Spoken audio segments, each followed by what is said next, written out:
Oggi è mercoledì 29 gennaio 2020. Nessun giorno è un giorno qualunque. Ciascun giorno rappresenta qualcosa di speciale per qualcuno. La storia ci insegna che ogni giorno può avere un motivo per essere ricordato. 29 gennaio 1951. Tre interpreti, Nilla Pizzi, il duo Fasano e Achille Togliani, che si esibiscono alternandosi e cantando 20 brani inediti, presentati da Nunzio Filogamo. È la prima edizione del Festival di Sanremo, che si apre quel giorno. Vince Nilla Pizzi con Grazie dei fiori.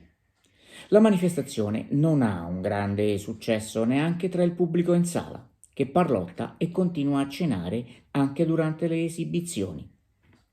L'idea di un festival canoro viene nel corso di un colloquio tra Angelo Nicola Amato, direttore delle manifestazioni e delle pubbliche relazioni del Casinò della città ligure, e il conduttore radiofonico Angelo Nizza, assiduo frequentatore della casa da gioco. L'intento è quello di incrementare il turismo in una stagione morta, ovvero i mesi più freddi dell'inverno. Nelle prime edizioni il festival si svolge nel Salone delle Feste del Casinò, in un periodo che oscilla tra gennaio e marzo. Dal 1977 si svolge nel Teatro Ariston, con eccezione della edizione del 1990, che si tiene nel nuovo Mercato dei Fiori di Bussana, frazione di Sanremo. Dal 1983 il periodo di svolgimento cade tra i primi giorni di febbraio e marzo.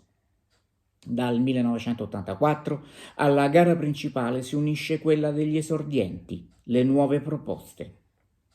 Il record di vittorie, 4, è detenuto da Domenico Modugno e da Claudio Villa, seguiti da Iva Zanicchi con 3.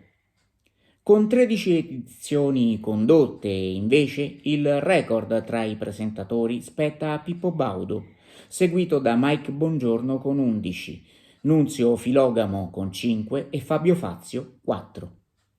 Lo scenografo, che per ben 18 edizioni ha curato l'allestimento del festival, è Gaetano Castelli. Prendendo spunto dal Festival di Sanremo, nel 1955 il drammaturgo e giornalista Sergio Pugliese propone al giornalista svizzero Marcel Berenson, direttore dell'Unione Europea di Radiodiffusione, un festival europeo. Nasce così l'Eurovision Song Contest, che dall'anno successivo si svolge annualmente a Lugano. Ogni giorno può lasciare un segno indelebile, viverlo con lo spirito giusto può renderlo tale.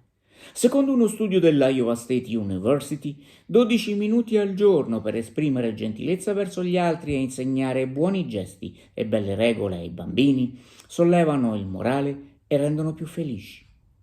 Rivolgere un pensiero a chi abbiamo nel cuore o a chi compie gli anni inviandogli questo minuto di racconto può essere un'occasione per cominciare bene i nostri 12 minuti di oggi.